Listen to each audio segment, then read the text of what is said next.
Welcome everybody, welcome to another episode of On the Mic with Michael Flix. Very, very excited about this one. More excited, with all due respect to all my other guests, more excited for this one than I've been for others. I got Paul Rudy here. Everyone knows Paul Rudy, the creator of Prep Pigskin Report, anchor for KUSI, is that? Yeah, I do. I'm out of the sports department per se. Brandon now runs the sports show, Brandon Stone, but I do the PPR still, and then I work the mornings on Good Morning San Diego. Okay, nice. Yeah, I mean, like I said, everybody knows who you are, man. I gotta say, I told a few of my other guests, I had Stephen McClure on, one of your Silver Pigskin. Sure. I had him on. He's actually a family of mine, actually. I was telling him, you're one of my my top 3 San Diego interviews that I wanted, man. So this is really exciting for me, for real. Well, I'm honored. I'm honored, and I'm just what you're doing here. Nothing but respect, because I know how hard it is to launch something. And when it becomes a passion project, that's, no matter if it becomes monetarily successful, it is a success because you built something. And you now have a voice in the community, and anybody who can do that, I have respect for. Thank you, man. I appreciate it. Because I've walked that walk, and it ain't easy, isn't it?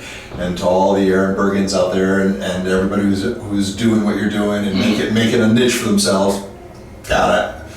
I love it. I love seeing it. Thank you, man. I mean, well, you kind of laid a blueprint for us all to kind of follow and look at, man. So you know, I sometimes say that, and I think a lot of people roll their eyes. But I think what we found was there was a niche in high school sports that was it was a scratch that wasn't being scratched. It was an itch that wasn't being scratched. You know, and so we found you cannot go wrong focusing on moms and dads' kids. Moms and dads, you know, they're just so focused on their kids that if you can shine a spotlight on them, especially a positive spotlight, you can eat. I mean, it'll pay some bills. And early on, it took a little convincing of people back in the late 90s. It took a little convincing to get management to see the light. But about that 3rd or 4th year, when all of a sudden sponsors were starting to line up, and we've had an incredible run as far as just being, it's hard to make a buck in this business. And the PPR has paid its way for 20 of the 23 years it's been on the air. So, and I think a lot of people saw that and said, well, hey, that bozo can do it, why can't we? And they're right. I mean, I found a way to stay 18.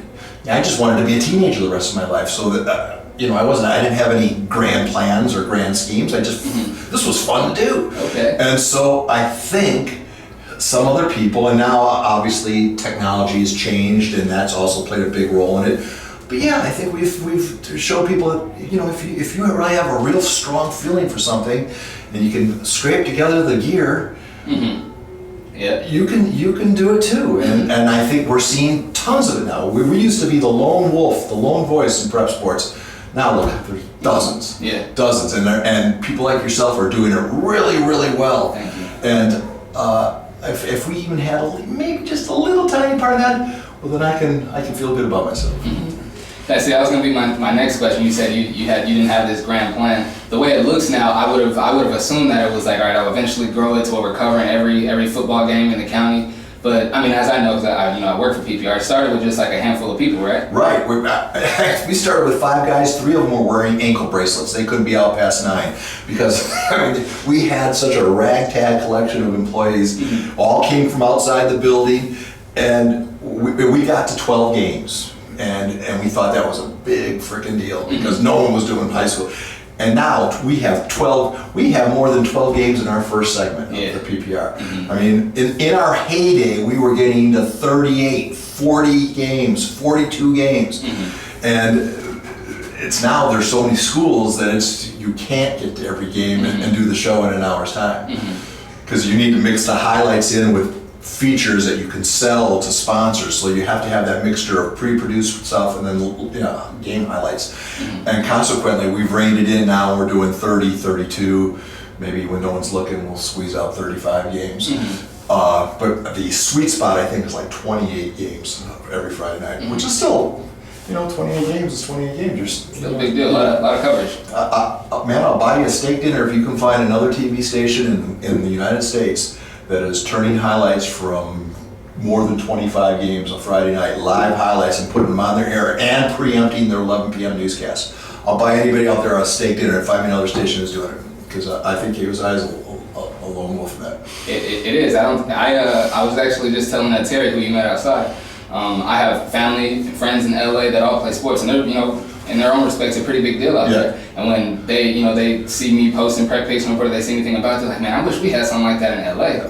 And LA, a lot of it, it's just, I was working in LA and I got fired, and if that hadn't happened, I would have come to San Diego, and if San Diego wasn't the perfect size city for a high school football show like this, it wouldn't have happened. If I weren't working for owners who thought, hey, this is a really good idea, it wouldn't have happened. There's just, it's almost just karma that it all kind of came together and became a perfect storm.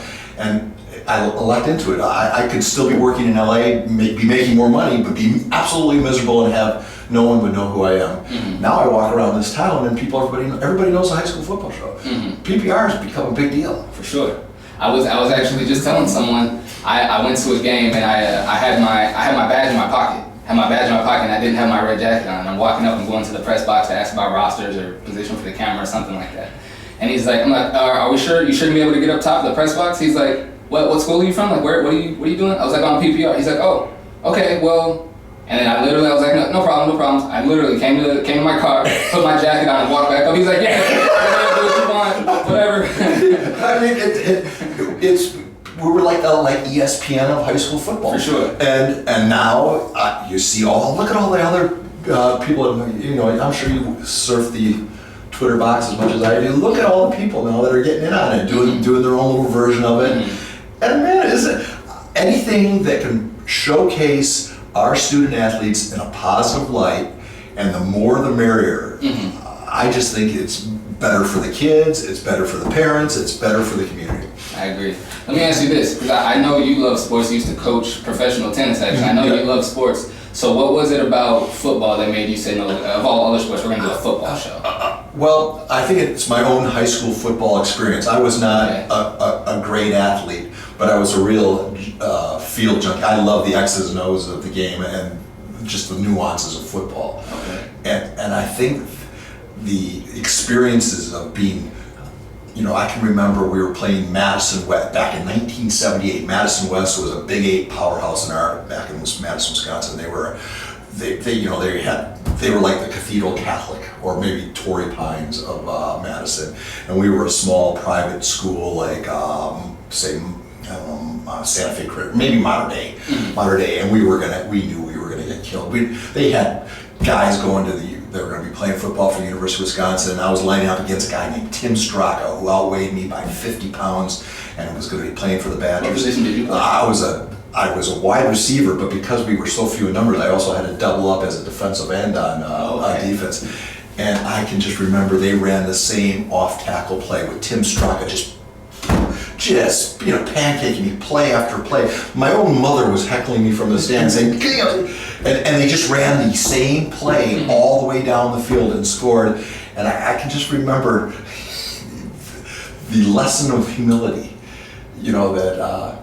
that you don't walk so tall. There's a humbling thing about football that is, you learn to deal with fear, you learn to deal with failure, there are life lessons that sport teaches that just you can't get anywhere else, and they're as valuable as anything I ever learned sitting in a classroom. And I would not be sitting here today, I'm convinced, without the experiences of my high school, as unacclaimed as it was. I learned a ton doing that, and I feel like that's something, I don't know, that I want to share with everybody else. I think a lot of people out there get it, that there's something special. And I get it, it's a dangerous sport and it's not for everybody, and I'm not going to make that decision for moms and dads. But I am a proponent of the sport and what it teaches.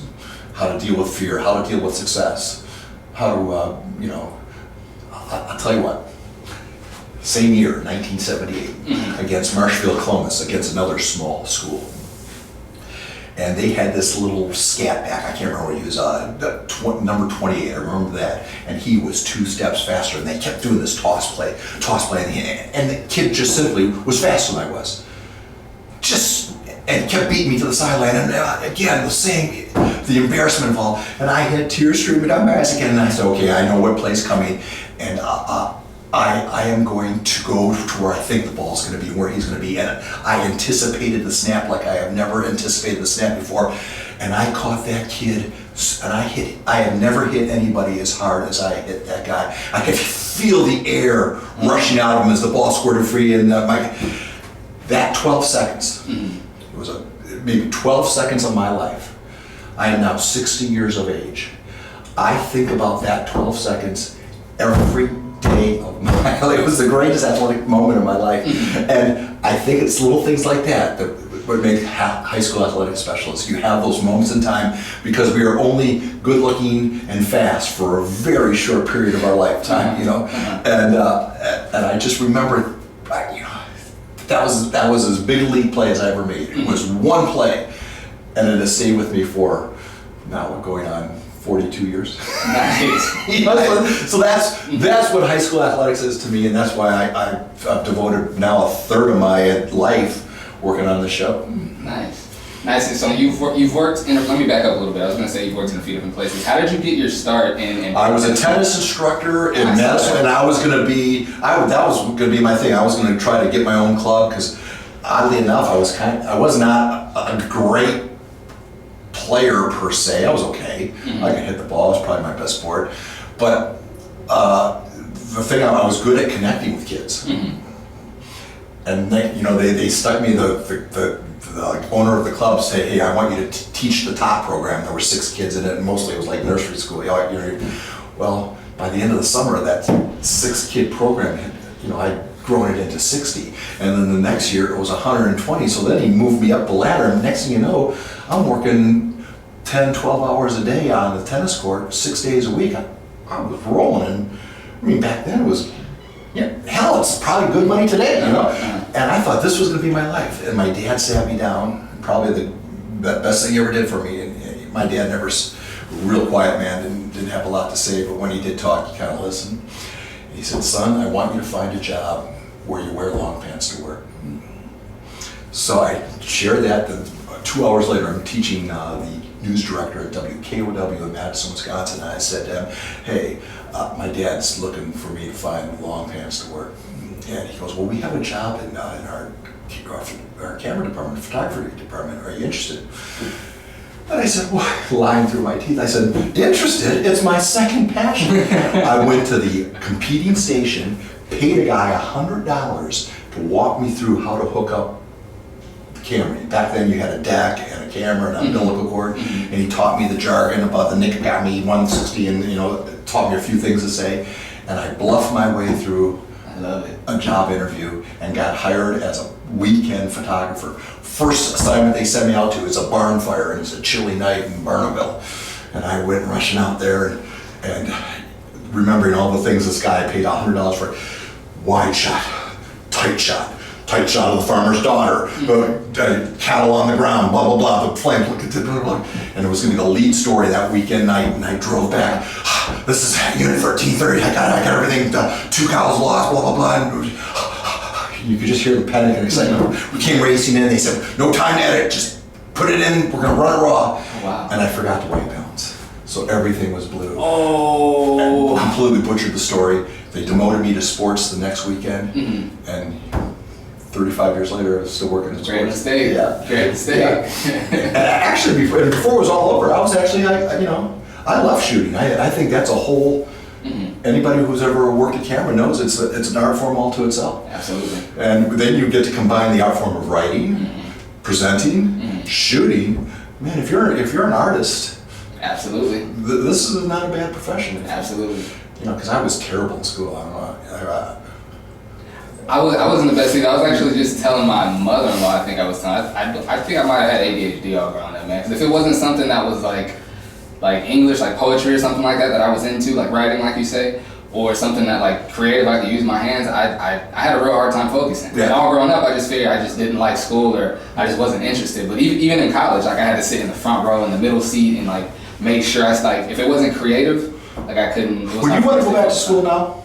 I would. I think I would be such a better student now, because my curiosity about learning things and learning them I would love to go back. I think that's a mistake we make with sending kids off to college right away. Mm-hmm. Sometimes it takes a year or 2 or 3 before they figure out what their interests are. I agree. But we put such pressure on kids to make their career decisions when they have this much life experience. Mm-hmm. And lots of times they're doing things because mommy and daddy tell them to, or that's just, they fell into it. Mm-hmm. Or because their friends went and did. Yeah. When I was in high school, unless it was like a kid that like he knew his plan, he knew what he was going into, I would be hesitant because I'm not a parent. You can't tell kids what to do, especially when their parents are. But I would tell them like, you take a year off, man. Just take a year off and live a little bit. Like figure out what you want to do. Don't just go rush into school because then you probably end up like I was doing, ditching class and not focusing. Yeah, I would say to anybody out there, you really don't have to have your career path chosen until you're 30. By 30 you should be able to figure out what you want to do. Mm-hmm. You should be moving in the direction of what you want to do. I agree. But I think to me, everyone talks about how drugs are such a dangerous thing in our society, and Lord knows I don't mean to poo-poo it, but to me one of the most dangerous things in society is a good paying job you don't love, because you get locked into something that you weren't supposed to do, but you're doing it because you do it for the money, and I think, and then you just become a resentful, bitter human being. I agree. Before you're 40, because you can't get out. You're trapped by the trappings of life. And it's even worse when those, with all due respect, it's even worse when those people are teachers, that they end up doing that and they're like end up years down the road not liking it and they're stuck doing it and now they're and they're poisoning every mind that they encounter. Don't get me started on that. Let's try to keep this up because I'm a little down on teachers right now. Okay. Some unions. I hear you. So we'll leave that alone then. Yeah. So with COVID and everything going on, how was for a long time we didn't even know if there was going to be a football season. Yeah. So what was the stress or the hassles of pulling PPR together this season? Well, the 6-week spring fling we just did was easy because we were doing it very short staff, and but we weren't doing as many games, and it didn't. Without the kids in the stands and without the bands on the field, it felt like a long exhibition season. So consequently, there was something missing. It's just like when you have a souffle and there's one ingredient missing, you can't figure out which one it is, but there's something missing. The interesting one, I thought, and the one I was most proud of, was the fall, when we had no games and we put 13 episodes on. And I thought God bless Brandon Stone and the people I work with, because man, they're just hard-charging, hard-working, creative cats.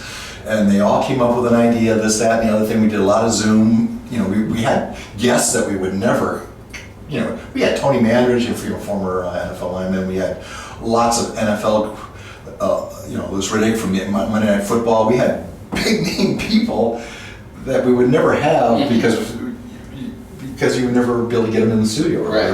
Because we do everything in the studio. So on that scorecard, I was most proud of what we did without football. That we kept, the fire burning and the light burning in the window. And so now we're going to start up again in fall, and hopefully we're going to be working together and doing a show like we used to do. When all is said and done, we'll have done 35 hours of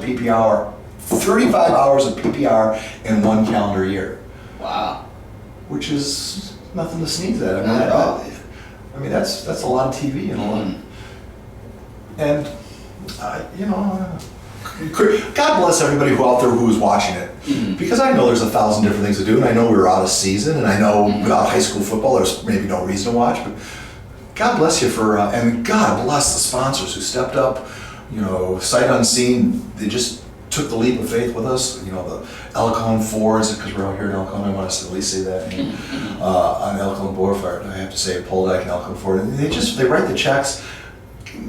Probably it doesn't do them any good to do it because our numbers are softer when it's not the fall, and they're probably not getting the bang for their buck. But they do it because they want to do it because they're doing it for the kids. They feel like it's important for the kids, and so like when the next time you're buying a truck out there, check out Elkhorn Ford or National City Mile Cars, or if you're next time you're buying some milk, Hollandia Dairy, or if you're going to go rent an RV, Holland RV. What you do? Mossy Heating, Air, and Solar for all your heating air. And thank you for all those folks who stepped up. Absolutely. What do you kind of see next, or do you have any like future plans for PPR? Or you kind of just I think we're going to take advantage of this technology. I mean, the Zoom thing. People, back in the day, we all in the TV industry, we just looked down our nose at Zoom interviews because the quality wasn't there, and well, that all changed really real quick in the blink of an eye. And I think we're going to keep. I still like bringing kids into the studio because I like getting to meet the kids, and I like to watch them as they look at the environment. And for a lot of them, it's the first time I've ever been in a TV studio. And it's exciting. And they're on live TV, and you can always tell the stud kids because they rise to the occasion, be it on the field or be it in a TV studio. And so I still want to do that part of it, but as far as keeping the big names and maybe keeping track of the, you bring up stuff from McClure, the people that might not otherwise be available to us at that hour of the night, but they certainly would never drive into the studio at that hour of the night. They might do something with us via Zoom. So I think that's the thing you're going to see, and I think we're really going to. Well, by the way, we are already hiring for the fall. We're looking for the next generation of field producers out there. So if you're a photographer, field producer, or have any kind of social media expertise, it's an entry-level wage, but you still get paid. And it's a lot of fun. And it's fun, and more than anything, it's an opportunity. And I mean, look at our sports department. Nick Polino started as a field producer. Allison Edmonds, full-time worker, started as a field producer. Joaquin Duncan, full-time sports photographer, maybe the only one in San Diego, the only photographer that just does sports. Brandon Stone started as a field producer. Nick Polino started as a field producer. Nick James started as a field producer. Everybody, we have five or six full-time people that all started through the PPR. And that's just our station. Go around through all the other stations in the market, and just about every photographer working out there right now once wore the red jacket. So it's a great way, if you're serious about your broadcast career, we trade you entry-level wages, we trade experience for you working for entry-level wages, and you have to put up with me yelling at you, but how bad is that? Not bad at all. It's happened to me a few times. It's not bad. You learn from it, you don't make that mistake again, and keep pushing forward. I always feel bad about that. I'm a product of how I was taught, raised, and educated, and I got yelled at a lot. So consequently, that's how I tend to communicate. And I swear to God, I come from an Italian background, very loud family, and we get in each other's grill, and then it's gone, it's over. And that's exactly how you operate. Yeah. That's exactly how you operate. I told my brother the story. I think my second time, it might have been my first time in studio actually. I finished up my stuff early because I wanted to sit like behind the scenes and just watch how you guys do the show. So I got all my stuff done, everything's submitted, everything's good. And I forget, someone, Top Dog, he walked back there and asked, he was like, does anybody want to help take notes for the show? I'm like, yeah, I'll do it. And I come over there, he's like, yeah, sit right here, whatever I yell out, write it down. I'm like, okay, cool. Go to commercial, and you didn't even really look at me. You just yelled it out. And I'm just like trying to take everything in. You're like, no, write that down. I was like, oh, okay. And you kind of like gave me a look like, all right, bro, stay on the ball. And I made sure I didn't let that happen. Because that's, I believe in instant feedback, and it's like, coaching is only good if it's just like training a dog. The dog doesn't understand it 20 minutes later if you made it. You have to be right there and right on it. And I try to make it loud because I like to stress test kids, because I want to, our whole business is about deadlines.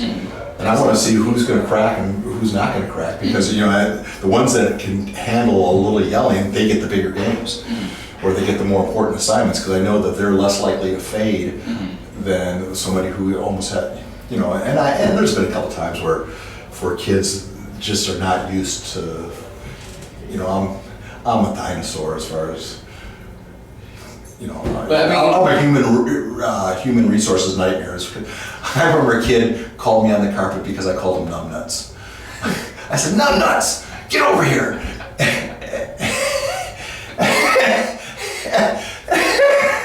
And I just thought, how many more years? I probably have a couple years left, because if numbnuts is going to get me in trouble. Right. I'm assuming that person didn't stick around very long. No, they faded. But you know what? Like I said, this is not for everybody. But if you want to get a taste of it with very little personal investment, I mean, you just kind of come and work a Friday night. You get paid, so you're going to be compensated. Hey, come check it out. more people love it than don't. Absolutely. And one thing I'll say, and I was gonna say once people get to know you, but it's not even a thing of getting to know you. Once people just like see you in your, not even in your element, just see you interacting with people, I think it's fairly easy for someone to understand that that moment was just that moment, and that's not how you know what I mean? Here's the thing. I actually love them all. Mm-hmm. And the thing that gives me the biggest thrill now is not a show and a high rating or not. I still get excited about landing a big sponsor, mind you. Mm-hmm. That's always fun. For sure. Because I mean, I had a 2.3 grade point average. I graduated 157 out of 163. So I was not gifted, and I always think myself, because I'm a bumpkin from, rural Wisconsin, that hey, I just was sitting across from some, Yale educated person, and he signed a check for a show, and I thought, But the thing that gives me the biggest thrill now is getting other people started in the business. Because I didn't get that. I had to scratch and claw for every little opportunity I got. I worked every freaking holiday just so I could anchor one show, and then I'd work every freaking holiday to anchor the second show. And I got abused by wages, and I had to work 2 full-time jobs. I worked a tennis job and a TV job just so I could do they so underpaid me, they thought they could run me off, and I just stuck with it. And it's just one of those things where to be good at this, all you need is reps. Anyone can do it. If I can do it, anyone can do it. You just need reps. A lot of them, because in the TV business, it's all about it's about learning how to deal with mistakes, because everything goes wrong eventually. And the first time, you mess up so badly, and then you overcorrect, and you make the situation worse, and then you start to sweat, and everybody's uncomfortable. But by the third time that mistake happens, you learn how to handle it, and then you learn there's a finite number of things that can go wrong in TV. And after you've been around the block about 5 or 6 years, nothing scares you anymore, because anything that's ever gone bad has gone bad, and you know how to handle it. And you know how to be, like the one thing I always tell people, when things start to go south, slow down and just relax and smile and be honest with people and say, hey, here's the issue, we're having a video, we're gonna get to it, bear with us. And just kind of, because your normal reaction is for your sphincter to get really tight, and you start talking really fast, and your voice goes like blockers, and then it makes everybody uncomfortable. But if you're comfortable, the viewer's comfortable, and that's the thing that experience teaches with, and that's what we're teaching these kids when they come in. Here's how you handle it, blah blah blah, and when they get a gig somewhere, or when I get a note from them saying when they get their second gig. We have a gal that worked on our show for a little while, and now she is a reporter in Houston. I remember telling her that if you don't get your shit together, you're not going to make it in this business. And then, sure enough, she went from one big place to the next, and now she's in Houston, which is a top 10 market. Her career is gonna surpass mine by light years. And she wore the red jacket one time. And it's those stories. When you put me in the ground, I just hope it's those stories that get told, as opposed to the ones that when I yelled at them in the studio. I'm sure they will. I don't think you have anything to worry about. Speaking of helping the kids, as you say, I know, I forget exactly what it's called, but I know PPR has a thing where like you let the kids come in and cover games, or Pigskin Idol. There you go, Pigskin Idol. Everyone talks about how, if you look at the PPR, it resembles my high school career in that everything is stolen. Every idea. Pigskin Idol is just a complete rip-off of American Idol. That was popular, and everything, like when I was growing up, the sportscaster everybody wanted to be was Chris Berman. So all my stuff is a rip-offs of him, and that's what I tell people. Hey, steal from the people that you like, and steal their ideas. And PPR has become such a collection of stolen ideas, and you stir it all together, and what comes out is oddly unique. Yep. But it's nothing more than a collection of stolen ideas. Speaking of kids stepping up, they're 18-year-old kids, 17-year-old kids coming into the studio, never been in a studio before, narrating highlights, often of their school on the air. Think about what a freaking big time moment that is, and what a college entry resume item that is. You could say, hey, I've already I want to be a journalist, and I've already had this, and put that on your college entrance papers. That's good stuff. Yeah. So and how good they are. Because it's not easy. Because it's not easy. I remember my first show. You would have thought I would have been was on meth. My eyes were like, I was like this. I was shaking. I can remember it was 1984, and the Bears were playing a game in England. I think a summer exhibition game. I got to that stage because it was my first time anchoring. And I got there at like 8 o'clock in the morning, and I shot until noon. Got all sorts of local 5K races, and then all I had was a 10 o'clock sportscast. From noon until 6, I edited everything. I put everything together, checked every frame, and then from 6 until 9:30, I practiced my script so many times that I could have done it without a teleprompter. And I remember it was a hot summer day, and I wore shorts on the air because people only see you up, and my dad was going to watch my first sportscast. And I remember leaning back in my chair, and I just crossed my leg because I got through it, and I was so proud. And the news anchor who was sitting to my left looked down, and all you could see was this hairy piece of flesh. You couldn't really tell what part of the body it was, but it looked pretty obscene. It just kind of, and I remember my dad called me and said, "Son, don't come home." Because I still was wearing shorts to work. Oh, man. But that was my first night on the air in 1980, summer of '84. Nice. It was a hood, man. And so I'm glad. I didn't expect it. I'm so glad I'm getting all these stories. Have you been interviewed in San Diego? A couple, a few times, periodically. We had a couple big write-ups in the paper. But I mean, these are stories people that work with me a long time have heard over and over again. But they're my stories. Right. I love it. Yeah. I love it. That's what my show is, man. I'm here to. If there's something to promote, we'll promote it. But I'm here to hear the stories and to get the full spectrum, To me, the moment, my favorite PPR story. Can I just tell one? Absolutely. My dad was a big high school football star for Kenosha, Wisconsin. He played with a guy named Alan Amici, who went on to become an NFL Hall of Famer, one of the biggest names to ever play at the University of Wisconsin. And they were in the same backfield. And my dad used to love to tell the story about how, the reason why Alan Amici got all the yards is because everybody was keen on him.